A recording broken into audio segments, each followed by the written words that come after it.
창립 41주년을 맞이하면서 또 우리의 삶, 40년 산 분도 계시고 50년 산 분도 계시고 60년, 70년, 80년, 90년 살아가는 분도 계시겠습니다만은 그 우리의 삶 속에서 우리가 어떤 것을 기억해야 그 삶이 더 단단해지고 남아있는 삶도 잘 걸어갈 수 있을까? 아이러니하게도 제가 오늘 여러분에게 소개할 단어는 고난이라는 단어입니다. 우리 교회가 고난의 총량을 채우지 않았다면, 우리 교회가 고난을 기뻐하지 않았다면, 지금까지 우리 교회가 41주년을 지내오면서 우리 교회 초창기에 어렸던 어린아이들이 이제는 장년이 됐단 말이죠. 그 세월 동안에 신앙생활을 그만두고 교회를 떠날 만한 위기가 얼마나 많았겠어요. 그 수많은 고난과 어려움의 시간들을 딛고 그 모든 과정을 묵묵히 감당한 자들이 지금 역사의 주인의 주인공들이 되어 있는 겁니다. 생애기를 완주한다고 하는 것, 어느 공동체의 구성원이 되어서 그 공동체를 섬기는 일을 완주한다고 하는 것은 결코 쉬운 일이 아니기에 우리 교회가 어떻게 41주년을 맞이했을까를 생각할 때 고난이라는 단어를 소개하고, 우리가 어떻게 그 인생의 길을 견뎠을까 이야기할 때 고난의 길을 소개하고, 앞으로 주께서 기뻐하시는 귀한 믿음의 삶을 어떻게 감당할까 할 때 역시 또 고난이라는 단어를 소개하고자 합니다. 첫 번째로, 모든 믿음의 사람들은 고난의 길을 통해 은혜의 땅에 서게 되었다는 것을 여러분 꼭 기억하셔야 될 줄로 믿습니다. 모든 믿음의 사람들, 우리가 존경하고 우리가 사랑하고 우리가 흠모할 만한 모든 믿음의 사람들은 반드시 고난의 길을 통해서 은혜의 땅에 서게 되었다라고 하는 겁니다. 오늘 부목사님이 읽으신 본문의 말씀 앞에 나오는 선행구절인데요, 12장 1절 이하의 본문은 이렇게 우리에게 메시지를 들려주고 있습니다. 이러므로 우리에게 구름같이 둘러싼 허다한 증인들이 있으니 모든 무거운 것과 얼매이기 쉬운 죄를 벗어버리고 인내로써 우리 앞에 당한 경주를 감당하며 믿음의 주요 또 온전하게 하신 이인 예수를 바라보자. 그는 그 앞에 있는 기쁨을 위하여 십자가를 참으사 부끄러움을 개의치 아니하시더니 하나님의 보좌 우편에 앉으셨느니라. 할렐루야. 히브리서 11장 1절의 본문에 이렇게 기록합니다. 믿음은 바라는 것들의 실상이요 보지 못하는 것의 증거니 선진들이 이고로써 이 증거를 얻었다라고 말씀을 하고 있습니다. 그리고 수많은 그 믿음의 사람들의 명단을 열거해 놓고 있죠. 그리고 12장 1절로 넘어가면 이제는 그 명단을 기록하다가 이제는 그 모든 사람들을 어떻게 표현하냐면 구름같이 허다한 증인들이 있다. 다시 말씀을 드리면 11장 1절 이하에 기록되어진 믿음의 조상들 말고도 그 조상들의 믿음에 걸맞는, 그 위상에 걸맞는 이름을 모르는 수많은 믿음의 선배들이 우리 앞에 있다는 거예요. 그래서 구름같이 허다한 증인들이 있다라고 표현을 한 것이죠. 그리고 마지막으로 그 믿음의 조상들, 그 믿음의 선배들 가운데 우리가 믿음을 생각함에 있어서 잊지 말아야 될 중요한 모델로 누구를 내세우냐면 주 예수 그리스도를 내세운 거예요. 주님은 아버지 하나님이 맡기신 그 영광을 감당하기 위하여, 그 믿음을 완주하기 위하여 그 앞에 놓여진 십자가의 고난을 조금도 부끄럽게 여기지 아니하시고 어렵게 여기지 아니하시고 그 십자가의 고난을 당당히 감당하시고 하나님 우편에 앉으셨느니라. 할렐루야. 그래서 오늘 본문의 말씀은 우리에게 말하는 거예요. 인생의 길을 완주함에 있어서 인생이 보람 있고 인생의 꽃을 피우기 위해서 우리는 반드시 고난을 잘 감당할 줄 알아야 한다. 11장과 12장의 본문에서 이런 믿음의 모델들을 소개했다고 한다면 오늘을 살아가는 우리의 믿음은 어떤 모습일까? 이어지는 3절 말씀에서 이렇게 표현을 하고 있습니다. 너희가 피곤하여 낙심하지 않기 위하여 죄인들이 이같이 자기에게 거역한 일을 참으신 일을 생각해 보라. 너희가 죄와 싸우되 아직 피 흘리기까지는 대항하지 아니하고. 어떻게 평가를 하고 있습니까? 너희들도 똑같이 믿음의 선배들을 따라서 죄와 싸우고 고난을 감당하고 싸우는 모습을 사는 모습이 너무너무 귀하다마는 아직은 좀 모자라고 부족하다는 거예요. 아직은 피 흘리기까지 싸울 수 있는 힘, 그 저항감이 너희들에게 보이지 않는다. 그래서 이 말씀을 읽는 독자에게, 이 말씀을 접하는 독자에게 권면하는 거예요. 그리고 오늘 우리 목사님께서 읽어주신 본문의 말씀을 통해서 이것을 감당하는 것에 대한 중요한 모델을 하나 제시하고 있는데, 아들과 아버지의 관계를 통해서 이 믿음의 길을 다시 한번 재차 설명하고 있습니다. 아들의 관점으로 징계와 고난을 다시 한번 해석해 주고 있는 거예요. 자, 어떤 말씀으로 해석을 하고 있을까? 12장 5절 말씀인데요. 또 아들들에게 권하는 것 같이 너희에게 권면하신 말씀을 잊었도다. 일렀으되 내 아들아, 주의 징계하심을 경히 여기지 말며 그에게 꾸지람을 받을 때에 낙심하지 말지니라. 주께서 그 사랑하시는 자를 징계하시고 그가 받아들이시는 아들을 마다 채찍질 하심이라 하였으니. 아멘. 자식을 사랑하는 부모는 자식을 사랑하기에 그가 망가지고 그가 죄악으로 치달아가고 그가 그의 인생을 송두리째 잃어버릴 위기에 처할 때 가슴에서 피눈물이 나지만 손에 매를 들고 아들에게 딸에게 채찍질을 합니다. 오늘 본문의 말씀은 신학자들은 이렇게 해석하고 있습니다. 하나님이 직접 손을 들어 채찍을 들을 수도 있으나 구약성경, 신약성경에 기록된 수많은 믿음의 선배들의 족적을 연구해 보니 때로는 핍박자를 하나님 아버지께서 채찍으로 사용하실 때도 있더라고 하는 거예요. 구약성경과 신약성경을 살펴보십시오. 욥은 그의 고난의 귀책이 그에게 없음에도 불구하고 유일하게 성경 66권 중에 의인이 받는 고난의 중요한 모델로서 극심한 고난을 감당했던 욥이라는 사람이 있습니다. 이후에도 본인이 저지른 죄로 말미암아, 본인이 저지른 잘못된 일로 말미암아 그 결과로 고난을 당하는 일도 있었고, 민족적인 고난 앞에 고난을 당하는 일도 있었고, 또는 하나님께서 그의 아들을 사랑하셔서 직접 채찍을 들어 고난을 줄 때도 있었어요. 결국 오늘 본문의 말씀은 이 이야기입니다. 오늘 본문의 말씀에서 직접 특정하고 있지 않은 또 다른 얘기를 들려드린다면, 의인이라 그 고난에 대한 귀책이 없는 사람의 고난, 그리고 본인이 지었던 그 귀책에 의한 고난, 그리고 민족적 고난에 함께 동참한 고난, 더 나아가 하나님 아버지께서 직접 매질을 하시는 고난에 이르기까지 모든 종류의 고난과 모든 종류의 징계 가운데 하나님 아버지와 아들의 관계가 있다는 거예요. 이 이야기를 느끼셔야 돼요. 무슨 얘기냐? 인생을 살아가는 모든 아들과 딸들에게 주어진 징계와 고난은 그의 아버지와 무관할 수 없더라는 거예요. 아버지는 항상 자식을 가슴에 품고 있습니다. 제가 저의 자녀를 기르면서 때로 참 특별한 관계다 이런 생각을 할 때가 있어요. 옛 속담에 부부싸움은 칼로 물베기다라는 말이 있는데 그 속담은 유효기간이 끝난 줄로 압니다. 조심하십시오. 부부싸움은 칼로 물베기가 아니라 칼로 무를 베기라 진짜로 절단이 납니다. 그래서 조심하시고요. 새로운 속담, 신속담을 하나 말씀드린다면 부모와 자녀의 싸움은 칼로 물베기다. 아마 이 말이 맞지 않을까 싶습니다. 큰아들이 속을 새기고 둘째 아들이 아버지 앞에서 못된 짓을 하고 상처가 되고 속이 부글부글 끓고, 그런데 말이죠, 당사자들은 속상함의 총량이 끝났는지 혹은 본인이 불편함이 끝났는지 일정 시간이 지나고 나면 느닷없이 헤헤 웃으면서 없었던 일로 하지. 아빠 치킨이나 먹죠? 이러면서 말을 걸어요. 막 속이 없는지 지우개로 다 지워버리고 없었던 일로 해달라는 거예요. 사람이 양심이 있어야지 내용 증명 보내고 변호사 선임하고 작사를 냅니다. 벌금 부과시키고 감옥에 집어넣고. 그렇습니까?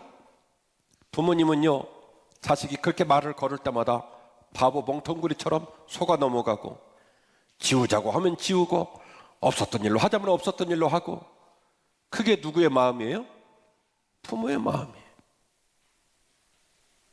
귀책사유가 있던 없던, 본인이 저질렀던 남이 저질렀던 어떤 형태의 징계와 어떤 형태의 고난 속에서도 여전히 부모의 마음은 누구에게 가 있냐면 자식한테 가 있는 거예요.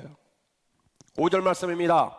또 아들들에게 권하는 것 같이 너희에게 권면하신 말씀을 잊었도다. 일렀으되 내 아들아 주의 징계하심을 경히 여기지 말며 그에게 꾸지람을 받을 때에 낙심하지 말지니라.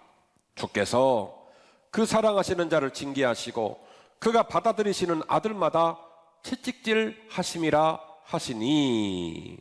이어지는 본문은 이렇게 말합니다.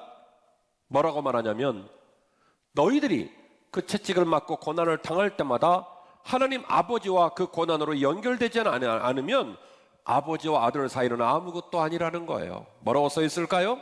너희가 참음은 징계를 받기 위함이라. 하나님이 아들과 같이 너희를 대우하시나니 어찌 아버지가 징계하지 않는 아들이 있으리요. 징계를 다 받는 것이거늘 너희에게 없으면 사생자요 친아들이 아니니라. 아멘. 살면서 징계를 받지 않고, 살면서 고난을 당하지 않고, 살면서 떳떳하게 살면 얼마나 좋겠어요. 이따가 나오는 단어지만, 그런데요, 우리의 손은 맨날 피곤해가지고 제대로 들고 있지를 못해요. 우리의 무릎은 연약해서 맨날 후들후들거리고 마땅하게 길을 걷지 못하고 주저앉을 때가 너무나 많아요. 그래서 그 자리에 실패가 있고, 그 자리에 고난이 있고, 그 자리에 징계가 있습니다. 그러나 오늘 본문은 말합니다.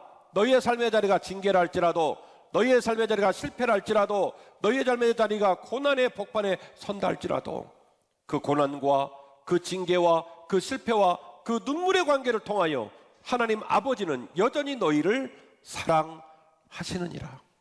때로는 징계를 통해서라도 너희를 품에 안고자 몸부림치는 분이 누구시다? 하늘에 계신 하나님 아버지이시라는 거예요. 12장 9절입니다. 또 우리 육신의 아버지가 우리를 징계하여도 공경하였거든 하물며 모든 영의 아버지께서 더욱 복종하며 살려하지 않겠느냐. 그들은 잠시 자기 뜻대로 우리를 징계하였거니와 오직 하나님은 우리의 유익을 위하여 그의 거룩하심에 참여하게 하시느니라. 무릇 징계가 당시에는 즐거워 보이지 않고 슬퍼 보인다 할지라도 후에는 그로 말미암아 연단받는 자들을 고난의 총량을 감당한 자들을 의와 평강의 열매를 맺게 하느니라. 할렐루야. 그래요. 생명이 움트고 그 생명이 뿌리를 내리고 그 생명이 아름드리 나무가 되기까지는요, 그 나무 안에 생채기가 있어요. 한 해 한 해 그 연수를 감당하고 그 세월을 견뎌내는 동안에 상흔이 있지 않으면 아름드리 나무가 될 수 없습니다. 히브리서 11장에 기록되어진 그 어마어마한 믿음의 거인들에게도 역시 고난이라고 하는 나이테가 전부 자리하고 있고, 그리고 오늘 말씀을 듣고 있는 우리에게 요구하는 성숙한 신앙과 명품 신앙의 중요한 키포인트를 고난으로 얘기하고 있는 거예요. 고난의 총량이 채워지고 그 고난의 나이테가 몸에 그리워지면서 비로소 위대한 민족, 위대한 리더, 위대한 아름드리 나무, 한빛교회 로고처럼 큰 나무가 되어져 간다라고 하는 것이죠. 야고보서 1장 2절 말씀은 이런 맥락에서 고난을 다음과 같이 표현하고 있습니다. 내 형제들아, 너희가 여러 가지 시험을 당하거든 온전히 기쁘게 여기라. 이는 너희 믿음의 시련이 인내를 만들어내는 줄 너희가 알미니라. 인내를 온전히 이루라. 이는 너희를 온전하고 구비하여 조금도 부족함이 없게 하려 함이니라. 할렐루야. 형제들아, 자매들아, 인생을 살다가 너희들이 여러 가지 시험을 만나거든 오히려 그것을 기쁘게 여기라. 그 시련을 잘 견디고 고난의 총량을 채운 이후, 그 이후 너희가 거인되고 너희가 아름드리 나무가 될 것이기에. 저는 목사라 모든 사물을 그렇게 보는 경향이 있어요. 여러분, 관광지에 가서 100년, 200년씩 된 건물을 보십시오. 멀리에서 보면 되게 멋있고요. 가깝게 가서 보면 세월의 흔적이 다 건물에 남겨져 있어요. 이 건물이 100년의 세월을 지나오는 동안에 그 중간에 이런 일이 있었겠구나라는 흔적들이 가깝게 보면 다 보여요. 나무도 마찬가지예요. 우리가 지방을 갔다든지 관광지에 가면 100년 넘는 나무들 국가에서 지정해가지고 관리하고 있잖아요. 가서 보십시오. 성한 나무가 어디 있어요? 중간에 다 벌레가 먹어가지고 국가에서 거기다 다 약 발라가지고 거기다가 본드로 떼어놓고 나무로 개어놓고 성한 나무가 어디 있냐고요. 아름드리 나무는요, 그 세월의 총량만큼의 상흔들을 다 몸에 간직하고 있어요. 상처 없는 나무, 상흔이 담겨지지 않은 나무는 100년을 못 견딥니다. 형제들아, 내가 너에게 권하노니 인생의 길을 걸어가다가 여러 가지 시험을 만나거든 오히려 기쁘게 여기라. 하늘에 계신 너희 아버지께서 너를 사랑하시고 그 시험과 그 어려움을 또 극복할 수 있도록 도우실 것이기 때문에 그 고난의 강을 건너고 그 고난의 총량을 태워서 너를 아름답게 쓰실 것이기에 기쁘게 여기고 그 고난을 잘 넘어가라는 거예요. 설교의 결론입니다. 고난이 더할수록, 그러므로 고난이 더할수록 그곳에 은혜도 더한 줄로 믿습니다. 그러므로 우리는 믿고 신뢰하고 힘있게 남은 길을 완주해야 할 줄로 믿습니다. 본문의 말씀 12절입니다. 그러므로 피곤한 손과 연약한 무릎을 일으켜 세우고, 제가 여러분들 안수기도 할 때 자주 사용하는 문장이죠. 히브리서 12장 12절 말씀을 인용하고 있는 거예요. 그러므로 너희들의 피곤한 손과 연약한 무릎을 일으켜 세우고 너희 발을 위하여 곧은 길을 만들어서 더는 다리로 하여금 어그러지지 않고 고침을 받게 하라. 모든 사람과 더불어 화평함과 거룩함을 따르라. 이것이 없이는 아무도 주를 보지 못하리라. 여러분, 12장 12절 말씀에 피곤한 손, 연약한 무릎은 본문의 말씀 12장 3절 말씀을 다시 한번 재해석하고 있는 거예요. 12장 3절에 뭐라고 써있는 줄 아십니까? 너희가 피곤하여 낙심하지 않기 위해, 이렇게 시작을 합니다. 신념은 있지만, 목표는 있지만, 약속은 있지만, 그럴 거라고 호언장담을 했지만 너희들이 피곤해서, 손이 피곤하고 무릎이 피곤하고 견디는 힘이 부족해서 낙심하고 무너질까 하여, 그래서 이 12장 3절 말씀을 12장 12절 말씀이 다시 한번 백업을 해서 그 원리의 대안을 제시하고 있는 거예요. 너희들이 믿음의 길을 완주하고 고난의 총량을 이기기 위해서는 너희들의 피곤한 손과 연약한 무릎을 일으켜 세워야 한다는 거예요. 여러분, 사람이 50년을 살고 사람이 80년을 살면 50년, 80년, 90년만큼의 눈물이 그 가슴에 담겨져 있는 거예요. 한빛교회를 30년 다닌다? 한빛교회를 40년 다닌다? 쉽겠습니까? 중간에 때려칠 만한 일이 얼마나 많았겠습니까? 시험을 당하고 고난을 당하고 창피하고 눈물 나고 얼마나 어려운 일이 많았겠어요. 그 모든 세월을 견딘 자가 지금 이 자리에 주인 되어 서 있는 거예요. 너희의 피곤한 손, 너희의 약한 무릎을 다시 온전히 일으켜 세우라. 너희 발을 위하여 곧은 길을 만들어서 저른 다리로 하여금 더 이상 어그러지지 않고 고침을 받게 하여 주어진 믿음의 길을 좌로나 우로나 치우치지 말고 오직 믿음으로 완주하라. 이것이 히브리서 12장에 담겨진 중요한 메시지예요. 사도 바울의 고백이 떠오릅니다. 나는 나의 달려갈 길을 다 달려가고 나의 믿음을 끝까지 지켰으니 주 곧 의로운 제사장이 나에게 주실 영원한 의의 면류관 말고는 내게 남은 것이 없다. 한 사람의 믿음의 길이 이런 영광스러운 고백이 되면 얼마나 좋을까요? 사랑하는 성도 여러분, 제가 여러 번 말씀을 드렸습니다마는 인생은 원래 무거운 겁니다.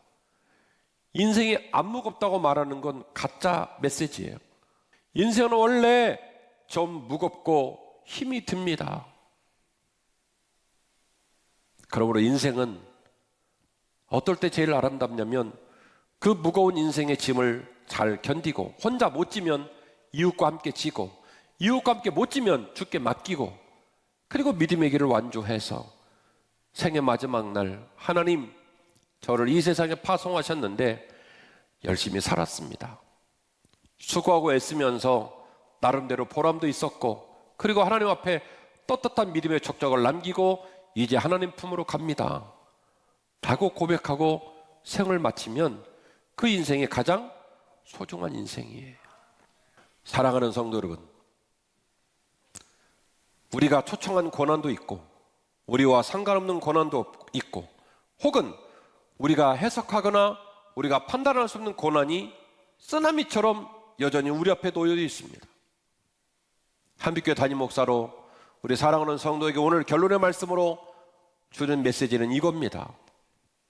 고난 앞에 있을 때 주님을 붙드십시다. 고난이 더한 곳에 은혜도 더하기 때문입니다. 왜냐하면 그분은 하늘에 계신 우리 아버지이시기에. 하나님, 제가 많이 잘못했는데 지우개로 지우고 없었던 일로 해주시면 안 돼요? 알았어, 그리하자. 그렇게 말씀하신 분이기 때문이에요. 하나님, 이 고난은 제가 만든 고난은 아닌데 너무 아프고 힘이 들어요. 암, 나도 네 맘 안다. 이기거라, 이기거라. 살면서 우리는 원치 않는 고난의 폭발에 설 때가 너무나 많습니다. 그리고 저는 한 교회 담임 목사로 그 고난을 분석하거나 설명해 드릴 재간이 없습니다. 그러나 한 가지는 분명히 알고 있습니다. 원래 인생에는 고난이 많고, 고난당할 때 우리가 주님의 오른손을 붙잡아야 한다는 거예요. 창립 41주년, 50주년, 60주년, 70주년 그 역사와 유산이 이어지기를 원하고, 그 역사의 미래에 주어진 영상의 자료들은 지금보다 더 풍성하기를 원하고, 그 길을 따라 걸어갔던 저와 여러분의 삶의 족적에도 여러분 마음에, 여러분 가정에, 여러분 자녀들의 하나님께 영광 돌리는 아름다운 간증의 열매들이 30배, 60배 풍성히 맺혀지기를 주의 이름으로 축원합니다. 그렇게 될 것입니다. 그렇게 주실 것입니다. 그 약속을 믿고 고난이 더한 곳에 은혜도 더하더라. 그 메시지를 붙들고 믿음으로 나아가는 저와 여러분 되시기를 주의 이름으로 축원합니다.